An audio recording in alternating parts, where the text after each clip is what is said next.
ओम अज्ञानतिमिरन्धस्य ज्ञानाञ्जनशलाकया चक्षुरुन्मिलितं येन तस्मै श्रीगुरवे नमः। नमां विष्णुपादाय कृष्णप्रेष्ठाय भूतले श्रीमते भक्तिवेदान्तस्वामिनिति नामिने। नमस्ते सारस्वते देवे गौरवाणी प्रचारिणे निर्विशेष शून्यवादी पाश्चात्यदेशतारिणे। जय श्री कृष्ण चैतन्य प्रभु नित्यानंद श्री अद्वैत गदाधर श्रीवासादि गौर भक्तवृंद। हरे कृष्ण कृष्ण कृष्ण हरे हरे, हरे राम राम राम हरे हरे। हरे कृष्ण। तो स्वागत है आप सभी का आज के इस ध्रुपद पुस्तक अध्ययन में, और हम पढ़ रहे हैं कुंती महारानी की शिक्षाएं और प्रार्थना क्रमांक 9।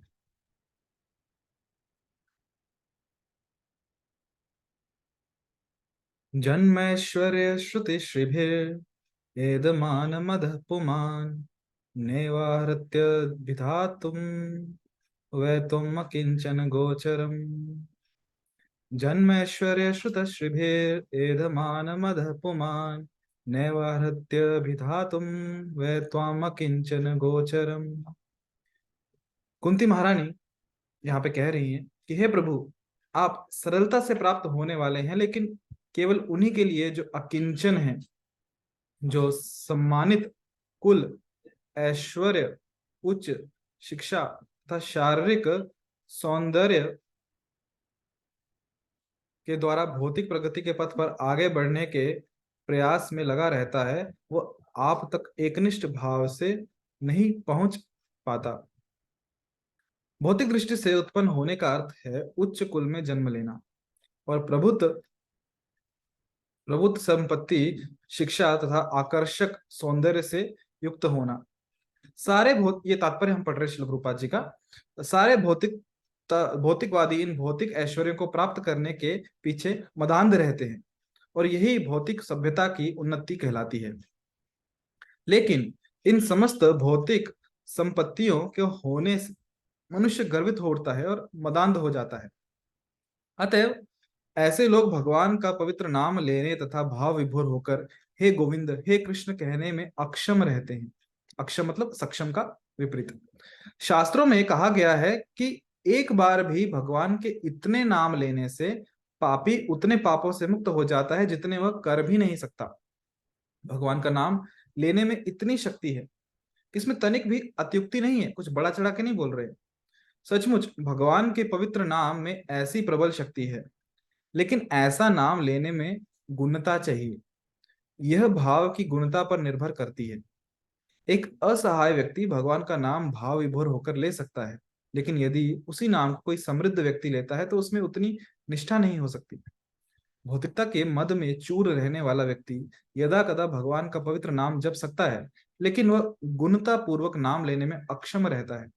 अतएव भौतिक उन्नति के 4 सिद्धांत हैं: उच्च कुल, संपत्ति, उच्च शिक्षा तथा आकर्षक सौंदर्य। ये चारों आध्यात्मिक उन्नति के पथ में अग्रसर होने के लिए दोष हैं। शुद्ध आत्मा का भौतिक आवरण बाह्य गुण है, जिस प्रकार रुग्ण शरीर का बाह्य गुण ज्वर है। सामान्य विधि यह है कि ज्वर की मात्रा कम की जाए, ना कि बुरे उपचार से उसे बढ़ाया जाए। कभी कभी देखा जाता है कि आध्यात्मिक दृष्टि से उन्नत व्यक्ति निर्धन हो जाते हैं, लेकिन इससे हतोत्साहित नहीं होना चाहिए।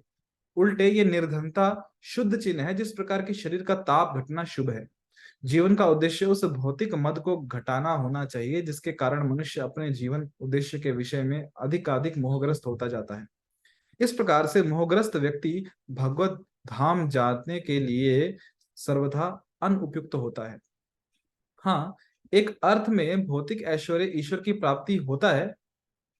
किसी धनी परिवार या अमेरिका जैसे राष्ट्र में जन्म लेना, अधिक धनवान होना, ज्ञान तथा शिक्षा में बढ़ा चढ़ा होना तथा सौंदर्यवान होना, ये पुण्य कर्मों के उपहार हैं। शिक्षित व्यक्ति अन्यों का जितना ध्यान आकर्षित करता है उतना निर्धन व्यक्ति नहीं कर पाता। शिक्षित व्यक्ति अपनी ओर आकृष्ट करता है, किंतु मूर्ख व्यक्ति बिल्कुल आकृष्ट नहीं कर पाता। अतः भौतिक दृष्टि से ऐसे ऐश्वर्य लाभप्रद है, किंतु जब कोई व्यक्ति इस तरह से भौतिक दृष्टि से ऐश्वर्यवान होता है तो वह मदांध हो जाता है। ओह, मैं धनी हूं, मैं शिक्षित हूं, मेरे पास धन है, जो व्यक्ति शराब पीता है वो नशे के कारण सोच सकता है कि मैं आकाश में उड़ रहा हूं या कि मैं स्वर्ग पहुंच गया हूं। ये नशे का प्रभाव है। किंतु ऐसा मदांध व्यक्ति ये नहीं जानता कि ये स्वप्न काल की सीमा के अंतर्गत है, अतः इनका अंत होना है। क्योंकि वह अवगत नहीं रहता कि ये स्वप्न इसी तरह चालू नहीं रहेंगे, इसलिए वह मोहग्रस्त कहलाता है। इसी तरह मनुष्य ये सोचकर उन्मत्त रहता है कि मैं धनी हूं, मैं शिक्षित हूं, मैं सुंदर हूं और मेरा जन्म महान राष्ट्र के धनी परिवार में हुआ है। ये सब ठीक बात है, किंतु ये लाभ कब तक बने रहेंगे? मान लीजिए कि कोई ये व्यक्ति अमेरिकी है और वह धनी, सुंदर तथा ज्ञानी है। वह इन सबों के लिए गर्वित हो सकता है, किंतु ये उन्मत्तता कब तक रहेगी?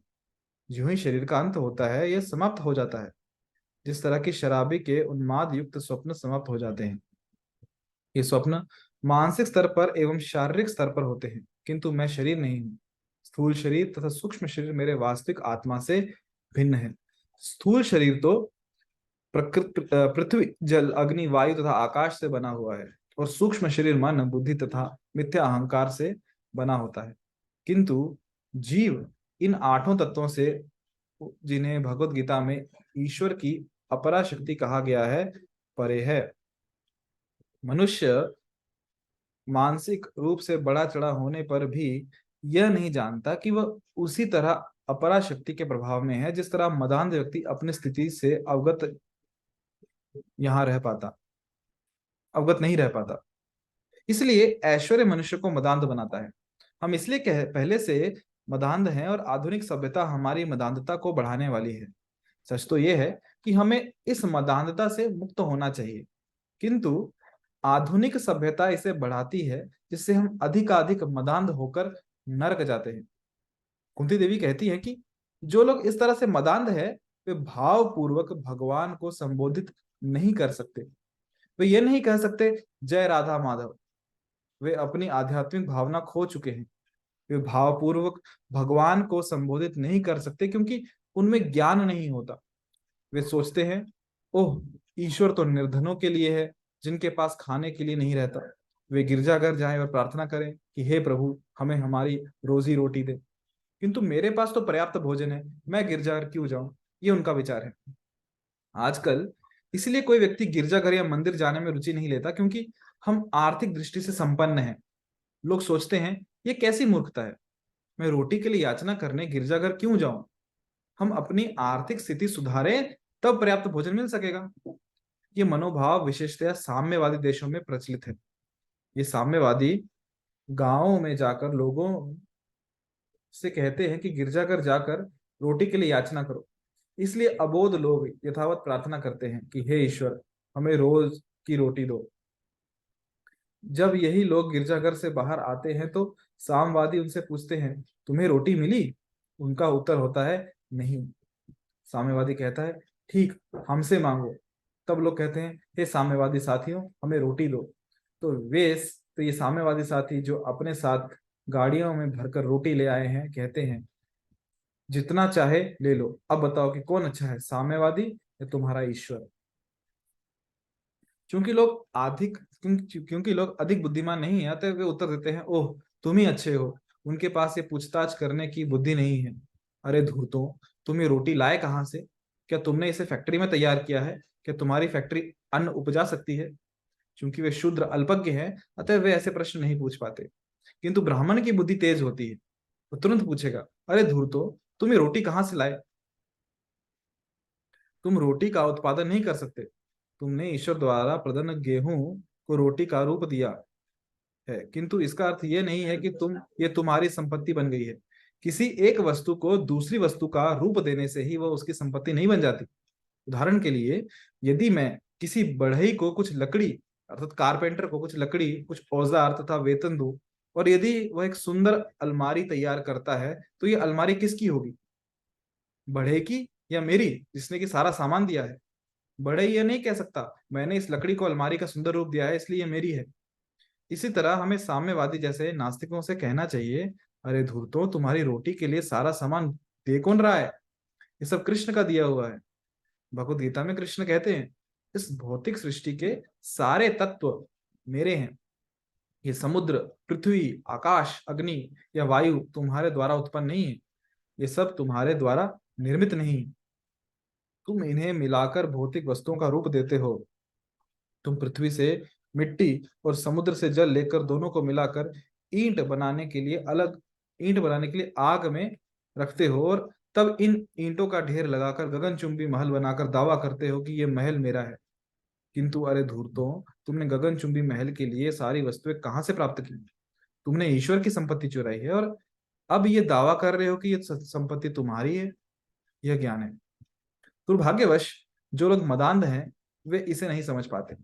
वे सोचते हैं हमने यह अमेरिका की भूमि लाल भारतीयों से ली है और अब यह हमारी संपत्ति है। वे ये नहीं जानते कि वे चोर हैं। भगवत गीता की स्पष्टोक्ति है कि जो व्यक्ति ईश्वर की संपत्ति लेता है और उसे अपनी बताता है वह चोर है। स्तने एव सह। अतएव कृष्ण भक्तों को अपना निजी साम्यवाद है। कृष्ण भावना भावित साम्यवाद के अनुसार हर वस्तु ईश्वर की है, जिस तरह रूसी तथा चीनी साम्यवादी सोचते हैं कि हर वस्तु राज्य की है, उसी तरह हम हर वस्तु को ईश्वर की मानते हैं।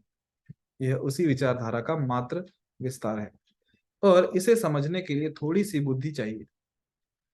कोई यह क्यों सोचे कि उसका राज्य केवल थोड़े से लोगों का है?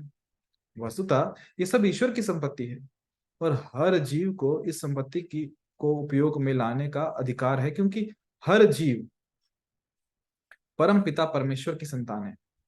भगवत गीता में भगवान कृष्ण कहते हैं, सर्व योनिषु कौन्तेय अहम बीज प्रद पिता। मैं सारे जीवों का वीर्य दाता पिता हूँ। वे चाहे जिस रूप में रह रहे हो, सारे जीव मेरे पुत्र हैं। हम सारे जीव ईश्वर के पुत्र हैं, किंतु इसे हम भूल चुके हैं। अतः हम लड़ झगड़ रहे हैं। सुखी परिवार के सारे बच्चे जानते हैं पिताजी ही हम सबों को भोजन देते हैं। हम सभी भाई भाई हैं, अतः हम क्यों लड़े? इसी तरह यदि हम सभी ईश भावना भावित या कृष्ण भावना भावित बन जाएं, तो संसार में लड़ाई झगड़ा बंद हो जाए। तब मैं अमेरिकी हूं, मैं भारतीय हूं, मैं चीनी हूं या मैं रूसी हूं जैसी व्यर्थ की उपाधियां समाप्त हो जाएं। कृष्ण भावनामृत आंदोलन इतना पवित्र बनाने वाला है कि ज्यों ही कोई व्यक्ति कृष्ण भावना भावित बन जाता है, त्यों ही उनमें चलने वाली राजनीतिक तथा राष्ट्रीय लड़ाई बंद हो जाएगी, क्योंकि उन्हें असली चेतना प्राप्त हो जाएगी और वे समझ जाएंगे कि हर वस्तु ईश्वर की है। किसी परिवार के सारे बच्चों को अपने पिता की सुख सुविधाओं को भोगने का अधिकार होता है। इसी तरह यदि हर जीव ईश्वर का अंश है, यदि हर व्यक्ति ईश्वर का संतान है, तो हर एक को अपने पिता की संपत्ति का उपयोग करने का अधिकार है। ये अधिकार न केवल मनुष्यों को प्राप्त है, प्रत्युत भगवत गीता के अनुसार ये अधिकार सारे जीवों को है, चाहे वो मनुष्य हो या वृक्ष, पशु, पक्षी, कीड़े आदि। यही कृष्ण भावनामृत है। कृष्ण भावनामृत में हम ये नहीं सोचते कि मेरा भाई अच्छा है, मैं अच्छा हूं, किंतु ये अन्य सारे लोग बुरे हैं। हम इस तरह की संकीर्ण पंगु चेतना का बहिष्कार करते हैं। जैसे कि भगवत गीता में कहा गया है, विद्या विनय संपन्ने ब्राह्मणी गवि हस्तिनी शुनि चैव शुपाके च पंडिता समदर्शिना। विनम्र साधु पुरुष अपने वास्तविक ज्ञान के कारण एक विद्वान तथा विनीत ब्राह्मण, गाय, हाथी, कुत्ता तथा चांडाल यानी कि अछूत को समान दृष्टि यानी कि समभाव से देखता है। जो पंडित है वो सारे जीवों को समान स्तर पर देखता है। क्योंकि एक वैष्णव या भक्त पंडित होता है तो वह दयालु होता है, लोकानाम हितकारिणो, और वह मानवता को लाभ पहुंचाने के लिए कार्य करता है। एक वैष्णव यह अनुभव करता है तथा वास्तव में देखता है कि सारे जीव ईश्वर के अंश हैं, और वे न जाने कैसे इस भौतिक जगत में संपर्क में आए हैं और विभिन्न कर्म के अनुसार विविध शरीरों को प्राप्त हुए हैं। जो पंडित है वे भेदभाव नहीं करते। ये नहीं कहते ये पशु है अतः इसे कसाई घर भेज दिया जाए, इस जिससे मनुष्य इसे खा सके। पशुओं की हत्या क्यों हो? जो व्यक्ति वास्तव में कृष्ण भावना भावित होता है वह सबों पर दयालु होता है। इसलिए हमारे देश का एक सिद्धांत है, मांसाहार नहीं किया जाए। हो सकता है लोगों को यह स्वीकार्य ना हो और वे कहें ये कैसी बेहुदगी है, मांस तो हमारा भोजन है, हम इसे क्यों ना खाएं। चूंकि वे मदांध हैं, अतएव वे असली बात नहीं सुनेंगे। किंतु जरा विचार करें, क्या यदि कोई बेचारा सड़क पर लेटा हो तो मैं उसे मार डालूं? क्या राज्य मुझे क्षमा कर देगा? मैं कह सकता हूं मैंने तो एक बेचारे को मारा है, समाज में उसकी कोई जरूरत ही नहीं है, ऐसा व्यक्ति क्यों जीवित रहे? किंतु राज्य क्या मुझे क्षमा करेगा? क्या अधिकारी वर्ग ये कहेगा कि तुमने बहुत अच्छा कार्य किया है? नहीं। वो बेचारा भी राज्य का नागरिक है और राज्य उसे इस तरह मरने नहीं दे सकता। तो फिर इस दर्शन का विस्तार क्यों नहीं करते? वृक्ष, पक्षी तथा पशु भी ईश्वर की संतानें हैं। यदि कोई इन्हें मारता है तो वह वैसा ही अपराधी है जिस तरह सड़क पर पड़े किसी बेचारे व्यक्ति को मारने वाला। ईश्वर की दृष्टि में अथवा पंडित की दृष्टि में अमीर तथा गरीब, गोरे तथा काले में कोई भेदभाव नहीं होता। हर जीव ईश्वर का अंश है और चूंकि एक वैष्णव इसे देखता है अतः वही सारे जीवों का एकमात्र असली हितैषी। एक वैष्णव सारे जीवों को कृष्ण भावनामृत के स्तर तक उठाना चाहता है। वो ये नहीं देखता है कि ये भारतीय है और ये अमेरिकी। एक बार किसी ने मुझसे अर्थात शिल प्रभुपाद जी से पूछा था, आप अमेरिका क्यों आए, किंतु मुझे क्यों नहीं आना चाहिए? मैं तो ईश्वर का दास हूं और ईश्वर का साम्राज्य है, तो फिर मैं क्यों नहीं आऊं? भक्त की गतिविधि में बाधा डालना कृत्रिम है और जो ऐसा करता है वो पाप कर्म करता है। जिस तरह एक पुलिस वाला बिना रोक टोक के घर में घुस सकता है, उसी तरह एक नौकर को कहीं भी जाने का अधिकार है, क्योंकि हर वस्तु ईश्वर की है। इस हमें वस्तुओं का यथा रूप में देखना है, यही कृष्ण भावनामृत है। अब कुंती देवी कहती हैं कि जो लोग अपनी मदांध बढ़ाते रहते हैं वे कृष्ण भावना भावित नहीं हो सकते। पूर्ण मदांध व्यक्ति उटपटांग बक सकता है, उसमें उससे कहना चाहिए कि मेरे भाई, तुम उटपटांग बक रहे हो, ये तुम्हारे पिता हैं और वह तुम्हारी माता है। किंतु मदांध होने से वह ना तो समझेगा न समझना चाहेगा। इसी तरह यदि एक भक्त मदांध व्यक्ति को दिखलाना चाहता है कि यह ईश्वर है, तो वह उसे नहीं समझ सकेगा। इसलिए कुंती देवी कहती है, त्वाम अकिंचन गोचरम, जिससे सूचित होता है कि उच्च कुल में जन्म, ऐश्वर्य, शिक्षा तथा सौंदर्य से उत्पन्न मद रस से रहित होना ही सुपात्रता है। इतने पर भी यदि कोई व्यक्ति कृष्ण भावना भावित हो जाता है तो ये ही भौतिक उत्पादन कृष्ण की सेवा में प्रत्युत किए जा सकते हैं। उदाहरण के लिए, कृष्ण भावनामृत आंदोलन में जितने अमेरिकी सम्मिलित हुए हैं वे भक्त बनने के पूर्व भौतिक रूप से मदांध थे, किंतु अब उनकी मदांधता समाप्त हो चुकी है और उनकी भौतिक संपत्ति आध्यात्मिक संपत्ति बन चुकी है, जो कृष्ण की सेवा को अग्रसर बनाने में सहायक हो सकती है। उदाहरणार्थ, जब ये अमेरिकी भारत जाते हैं तो भारत के लोग ये देखकर चकित रह जाते हैं कि ये अमेरिकी ईश्वर के पीछे दीवाने क्यों हैं। अनेक भारतीय पाश्चात्य देशों के भौतिकतावादी जीवन का अनुकरण करने का प्रयत्न करते हैं, किंतु जब वे लोग अमेरिकियों को कृष्ण भावनामृत में नाचते देखते हैं तो उन्हें लगता है कि वास्तव में अनुकरणीय तो ये है। हर वस्तु का उपयोग कृष्ण सेवा में हो सकता है। यदि कोई व्यक्ति मदांध बना रहता है और अपनी भौतिक संपत्ति का उपयोग कृष्ण की सेवा में नहीं करता, तो वह संपत्ति अत्यधिक उपयोगी नहीं होती। किंतु यदि उसका उपयोग किंतु यदि उसका उपयोग कृष्ण की सेवा में किया जाता है तो वह अत्यधिक उपयोगी है। उदाहरणार्थ, शून्य का कोई मान नहीं होता, किंतु जैसे ही शून्य के पूर्व कोई अंक लिख दिया जाता है तो शून्य तुरंत 10 बन जाता है। इसी तरह यदि 2 शून्य हो तो वे 100 बन जाते हैं और 3 शून्य 1000। इसी तरह हम लोग जो कि भौतिक संपत्ति से मदांध रहते हैं शून्य के समान हैं, किंतु जो ही हम कृष्ण से जुड़ते हैं तो ये तमाम शून्य अति उपयोगी बन जाते हैं। इसलिए कृष्ण भावनामृत आंदोलन पाश्चात्य जगत के लोगों को महान अवसर प्रदान करता है। उनके पास भौतिकतावादी जीवन के शून्यों की भरमार है और यदि वे अपने जीवन में कृष्ण को सम्मिलित कर लें, जोड़ लें, तो इनका जीवन अति उपयोगी हो जाए। हरे कृष्ण। तो यहाँ हम रुकते हैं। वाञ्छाकल्पतरुभ्यश्च कृपा सिन्धुभ्यश्च पतितानां पावनेभ्यो वैष्णवेभ्यो नमो नमः। अनंत कोटि वैष्णववृंद की जय। श्रील प्रभुपाद की जय। हरे कृष्ण।